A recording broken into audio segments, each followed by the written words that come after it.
Hey guys, Charles Vamadeva, MaxVALoan.com. I'm here again with our special guest, Tiffany Cross from Dedicated Credit Repair.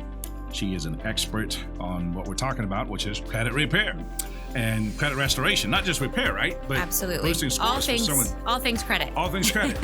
And we just got done doing 2 modules, which I hope you watch. If not, go back and watch them because they talked about the first 2 segments of the FICO score, which is payment history and utilization. And today we're talking about length of history. Absolutely. That is the 3rd segment of what makes up your FICO score. Fire away. Okay. Give us some gems. Well, when you're looking at how to build credit effectively, the first and foremost thing is the general rule is you can't really close accounts. We don't recommend closing accounts. So when you're looking at the 3 to 5 credit cards that you're trying to open, you got to make sure that you're looking at it somewhat like a long-term marriage in that you don't want to pay them off and close them. Because the minute they're closed, they're no longer positively impacting that score. And quite frankly, it can traumatize the FICO score to pay off and close a revolving line of credit. Wow. How long does it take for a brand new credit card that the customer acquired to really impact the score? So I love that question because we get it all the time from consumers. When a new credit line hits the report, which is typically 35 days, you're going to see it report. It doesn't start building until you've made about 5 or 6 consecutive payments, which is about 5 to 6 months, right? We make 1 payment per month. So after you've shown that the new credit line is not going anywhere, you're not going to close it, you haven't maxed it out. We talked about that in the previous segment. And it starts building a history. Then not only do you recover from the hard inquiry that you just received from having the new card, but you start building a history. And that history is super important to the FICO score. We're talking about the length of history. Okay. So if the number of payments impact, does someone making double payments in one given 30-day month, does that speed things up? It doesn't. Because no. we've heard that before. We have. It's kind of a rumor out there that it helps build the score faster. It can get you out of debt faster, which has its own time and a place. Right. Certainly. But the score does, they don't give extra credit points for doing it twice a month. And frankly, they don't report more than once per month. So there's really no reason to do it for the score. But definitely length of history matters. So when we see clients that are, paying off their final car payment, we talked about that earlier, history is affected. Length of history is affected. Because it's closing the account. It's closing it. Yeah, it's absolutely closing it. All installment loans being paid off. Close the accounts. Are you saying, let me think about this. So you're saying that only open active accounts contribute to this length of history? That's correct. That's right. That so when you see closed, it is unfair. Absolutely. And I will tell you, we're talking a lot about the FICO score. So clearly there's, by the way, 9 or 10 versions of the FICO score, depending on what you're shopping for. Auto and mortgage and bank card and credit card.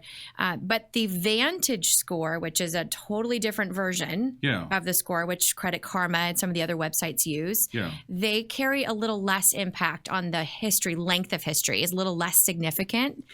So just when we're talking FICO, which I'm assuming most people listening today care mostly about the FICO score, you're going to see that it's even more important to the FICO score that the length of history be significant. So if our consumer went and had a car loan for 72 months, they paid it off, they traded that vehicle in, and they got a whole new 72-month auto loan. What is that doing? It's very significant, and it actually is considered a traumatic event to the FICO score. So this will be the same for refinancing a mortgage or refinancing any sort of installment loan. When you refinance, you're essentially paying off and closing an account. And then you are refinancing, usually into better terms, a new loan. That new loan now has a hard inquiry or 2 or 3 or 4 that were placed on it, especially in the realm of car shopping. And then you have no history. So you now have to rebuild that history, length of history that is, into the FICO score algorithm. All of that 72 months of paying on time, you're saying really hasn't any more of an impact on the FICO score. No longer, once it shows closed. Thankfully, it's 15% of the total score, which is almost, 1 out of 10 factors in a way, right? Right. But when someone's in a credit repair program, for example, and they're, there is nothing that could drop the score in a credit repair program. Essentially, we would be just removing negative items. But sometimes when clients are following our coaching and they say, well, you just told me to open up 3 credit cards because I didn't have substantial credit, their score may drop. for two reasons. The history of new accounts reporting actually goes backwards before it goes forwards. Oh, wow. So there's usually about 10, 15 point slide backwards before you've actually proven that you're going to use the card substantially. What if you pay off a credit card? What is that going to do for you? It's wonderful. Pay it off, leave it open. What if you pay off and close it? Horrible. No yeah, good, huh? Absolutely. You lose all that payment history. Once again, closing is just super bad. Generally speaking, there's kind of never a right time to do that. So you advocate for if you have a credit card debt and you're like, hey, I'm going to pay it off, leave a zero balance, but don't close it. Exactly. And, that's why I really encourage people to consider it a long-term commitment because when you do have a card open that you're not using, you're still going to have annual fees. You're still going to have certain things involved. And sometimes that $25 annual fee, although it's annoying, is worth your FICO score not being completely destroyed by closing it. So when in doubt, be very selective with what you're opening and try to make sure it's going to be something that you want to keep the history. That creditor is going to keep reporting, even if there's no activity, they're going to still report that account month by month, even with a zero balance. Yeah, but keep in mind too, and I love that question because people don't consider the fact that an unused credit card, of course, we don't recommend that. An unused credit card can be closed by the credit grantor. Sure. So that's why it's important to use it frequently. But what I'm asking, okay, so we're talking about length of history. So if you have a credit card that you used and for some reason you decide to pay it off, but you don't close it, so you don't have any activity on it month by month. Is that helping? The fact that it exists? It is. Yes, it's absolutely And the helping. creditor's reporting it month by month with a zero balance, but no payment. That's correct. It's helping in that it's, of course, contributing to the 30% portion that we talked about earlier, which is your utilization ratio. Sure. So from that standpoint. But again, the FICO score calculation is not really designed in favor of consumers being debt-free. Right? So we really Surprise. should. Big surprise. They want you to go in the hole. Yeah, we want to be using them. So use the cards, use them for practical things. Now, I like the idea of telling our clients when we work with a budget, we obviously help our clients work with budgets. Use the card like you would a debit card. Don't borrow against it to get in debt.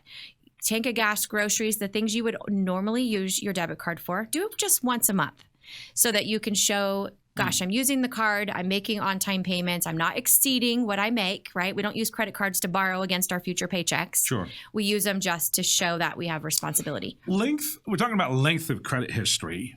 We talked about payment history. It's not the same thing. Right.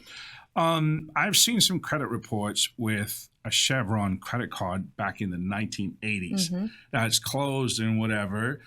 Are you saying that when credit started has no impact? No, not once it's closed, it's just basically not even visible anymore.